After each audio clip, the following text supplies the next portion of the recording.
Greetings and welcome to LGR Oddware, where we're taking a look at hardware and software that is odd, forgotten, and obsolete. And today we have the Audible mobile player from 1997. And yes, it is that Audible. They've been around for a long time, but back in the earlier internet days, they were just a website that happened to sell audiobooks and speeches and all sorts of different things through the website that you could download and put onto this device right here. And yeah, this is before app stores and just sticking Audible on whatever thing you have or streaming it on your browser, or even before the days of consumer mainstream MP3 players. Yeah, this is a fascinating device, so let's take a look at it. So let's talk about Audible. And man, it feels like I should be sponsored for saying that, but nope, no sponsorships here. We're talking pre-Amazon mid-90s startup Audible, and in late 1997 they released their first product, the Audible Player, also called the Mobile Player, at an asking price of $199 US. Audible, the revolutionary new www-based spoken audio technology, audiobooks, conferences, radio programs, oh yeah. It's a digital audio player that connects to a Windows 95 PC through a serial cable and plays back audio downloaded from the World Wide Web. How exciting! Who wouldn't want this? Well, most people, it turns out. Despite Audible's considerable success as a content provider in the 21st century, Audible's success making hardware was, they tried. After half a year in the market, Audible had sold around 1,000 Audible players, so they weren't exactly flying off the shelves. Partly because they weren't on store shelves at all. The only way to buy an Audible player was to order one directly through the company, either by phone or on audible.com. And keep in mind, this was late 1997, early 98. E-commerce was in its infancy, and not everyone wanted to hand over their credit card number to purchase a $200 gadget sight unseen. Plus, hardly anyone understood what the darn thing actually did. What even was an internet-based spoken audio system anyway? Even the box seems unsure. Such is the cost of arriving early to the portable media player party. The Audible player predated the Apple iPod by nearly 4 years, and MP3 players like the MP-Man F10 and the Diamond Rio wouldn't release in North America until later on in 1998. So the Audible player stood alone as a glimpse at the future, a tantalizing piece of tech to the well-off Webazen of the late 90s. Otherwise, it was an oddity in an era where most folks were satisfied buying audiobooks on tape and CDs.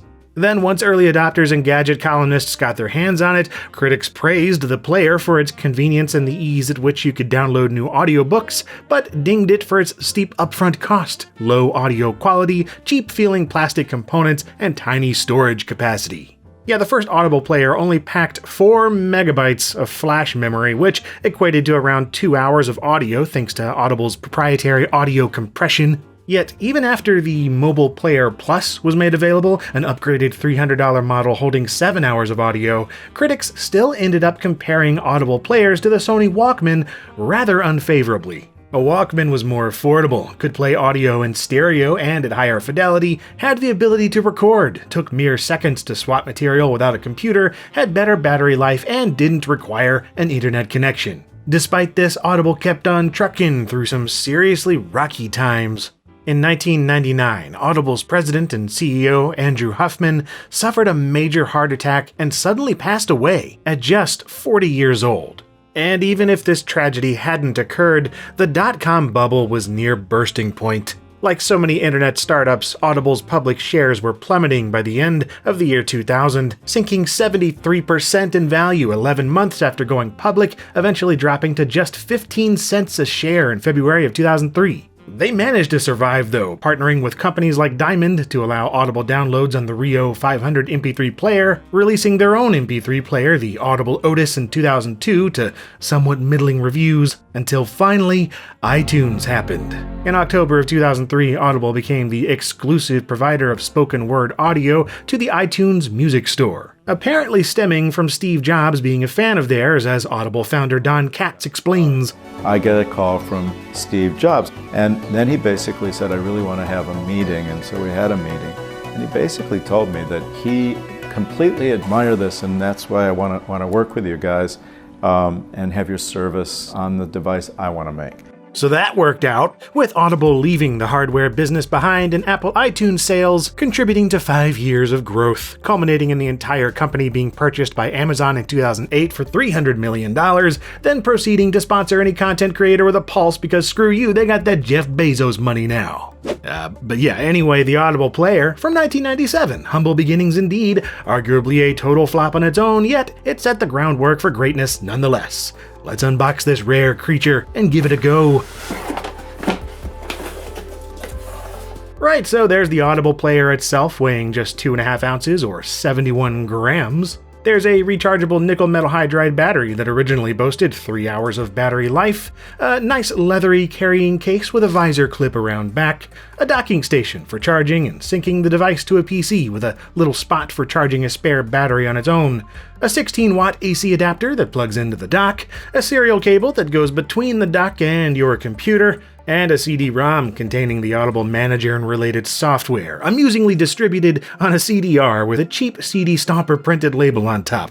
Finally, there's the manual, or listening guide, with 47 pages of guidance on listening, and it's a good thing mine still had this in the box because the buttons on the device itself are rather vague. It also came with this printout letting you know that there's some audio already loaded onto the player featuring a welcome message from Don Katz, and the previous owner also printed out some stuff from their old website, like how to download and install the desktop version of Audible, along with some of the content available for purchase in May of 1998. Guess they didn't feel like printing all 116 pages, they stopped after just 4, but still. It's neat to see the pricing model, with offerings on the low end costing $1.95 for shorter speeches like Barbara Jordan's address to the Democratic Convention, on up to $13 for a 5-hour, 36-minute long reading of Achieving Sales Excellence by Tom Hopkins. Sounds like riveting stuff. Oh, and there was supposed to be a pair of headphones and a compact cassette adapter in the box as well, but those were nowhere to be found by the time I got this secondhand example on eBay a while back. But I grabbed a couple of generic replacements because it looks like generic stuff. And whatever, the fact that I was able to find one of these at all, much less one in such good shape still in the box, is absolutely incredible. Even more insane is the fact that the battery still holds somewhat of a charge. Check it out. The poetry of Robert Frost. Brace but the cellar walls, and a cellar in which the daylight falls, and the purple-stemmed wild raspberries grow. Yeah, I was seriously not expecting the battery to still work, but work it does, so let's check out what it was actually like to use Audible offline in 1997. The power turns on when you crank up the volume past 0, illuminating a green LED that blinks and glows amber or red for different status messages. The large circular button in the middle is a combination play and stop toggle, among other things as needed. The 3.5mm jack on top outputs in mono to the speakers or headphones of your choosing. And these 4 smaller buttons are for skipping to the next program, fast forwarding and rewinding the current track either in chunks or all at once, and the bottom left button is for setting and skipping to virtual bookmarks you can save at any time. Finally, around back is this little rotating disc marked FM, and yeah, this thing has a built-in FM transmitter letting you output radio frequencies between 88.5 and 94.1. Pretty brilliant move to have this integrated into the main unit. I always had to use an external battery-powered transmitter with my tape and CD players back then. The way this works is that you hold the play-stop button while powering it on, and it'll begin cranking out a loud noise to the selected radio frequency. The adjustment disc on the back doesn't tell you what precise frequency that is, so you have to fiddle around with your radio dial and find it. Once you're locked onto that, you can press play to begin wirelessly transmitting audio to your FM radio. And while it isn't a strong signal by any means, especially with all the interference in my house, it's still just awesome to have this built into the Audible Player to begin with. When I go up through the mowing field, the headless aftermath, smooth laid like. Although I've gotta say I can see what the reviewers meant back in the day regarding the plasticky build quality. Holding it in the hands does not instill confidence in its longevity. Yeah, it simply feels cheap, with its lightweight injection molded construction making it feel more insubstantial than what you'd expect for $200, even in 1997. Anyway, let's go ahead and plug it into a PC and see how that goes, cause you never really know with retro devices that rely on an online account and remote servers. Starting off the PC side of things is the installer. It installs a handful of programs to handle transferring and playing Audible files, as well as a copy of Real Player 5.0 Audible Edition. Ooh.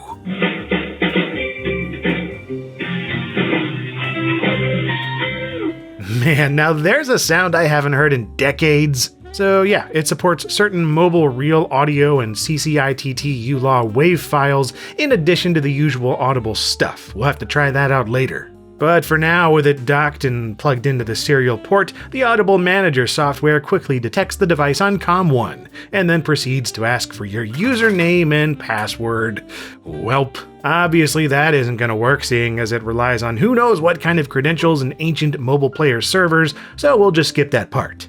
Thankfully, the DRM isn't so intense that it cuts you off from playing around with the demo files it came with. The Audible Transfer program still allows you to manage the contents of the device without logging in. Just tap the sync button and there you go. Now you can create a playlist from any compatible files you wish, so long as you don't go over the roughly 4 megabyte limit. If you have more than that you want to listen to, you can simply queue things up and it'll transfer all it can. Then once you've listened to that audio, it'll remember that and transfer the next chunk of audio next time. Really slick system for 1997, I gotta say. As a demonstration, I'm syncing about 1 hour of stuff. The original welcome message, and an episode of Car Talk because I miss Car Talk. And even though this is only 2 megabytes, it took around 10 minutes to transfer everything over. Yeah, combine this with the fact that dial-up download speeds were between 2 to 5 kilobytes per second back then, and you can see why critics recommended a Walkman instead, especially if you're in any kind of a hurry. But yeah, we're now able to undock it from the PC and enjoy a pleasant little message from Audible President Don Katz and the soothing conversations of Click and Clack.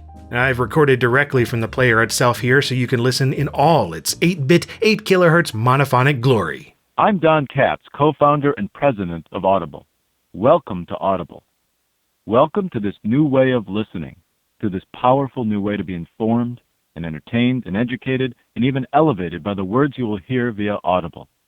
Don't touch them for another minute, but the blue buttons you see on this player will allow eyes-free navigation of the programs you select from the Audible.com store. The player is architected so that when you get home, you simply place it back in the dock to recharge like a cell phone. If you push the blue button on your dock, you can immediately update the programming in the player, saving the parts you haven't heard and overwriting the parts you've listened to. Once again, welcome to Audible. Car Talk.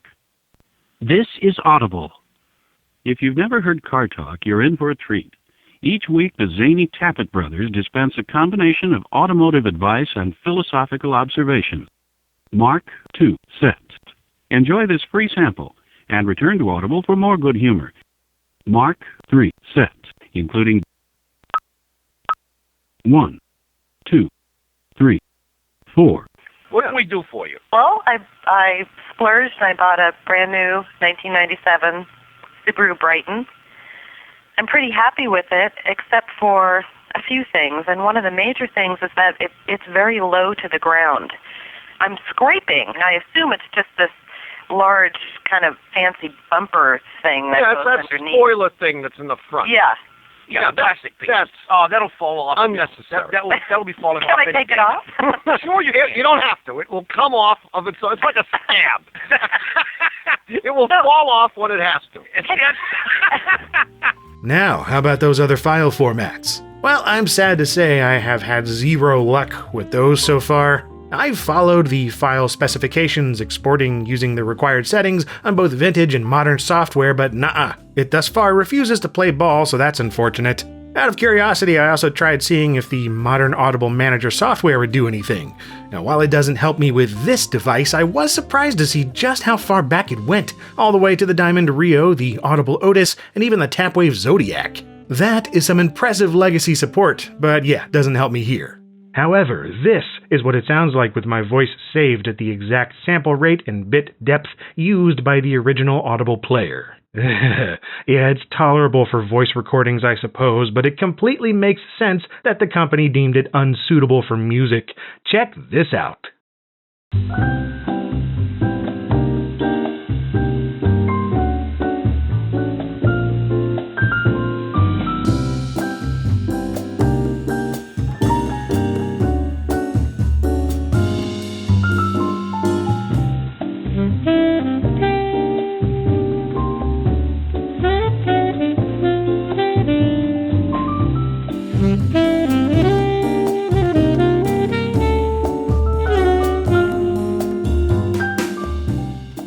that's about it for the Audible mobile player for this video anyway, and I just think this is absolutely fascinating, something that I definitely don't remember seeing back in the day, and considering it wasn't sold at retail, I guess that makes sense, but, you know, maybe I just wasn't paying attention, but I didn't hear about Audible until sometime in the 2000s when I got a PDA, or was interested in PDAs and happened to see the Windows Mobile version. Obviously, MP3 players completely blew away the need for a device like this, like just a year and a half, 2 years later. I don't know, I appreciate that they were doing this so much earlier than anyone else, and you know, doing things that are a little bit different too, like the FM transmitter and making sure that you were able to pick up where you left off, even if you overwrite the audio, like it remembers that stuff and the bookmarks, and it's just a really cool device, despite it being an admitted failure for, you know, company standards in 1997. But yeah, I hope that you enjoyed taking a look at the Audible player.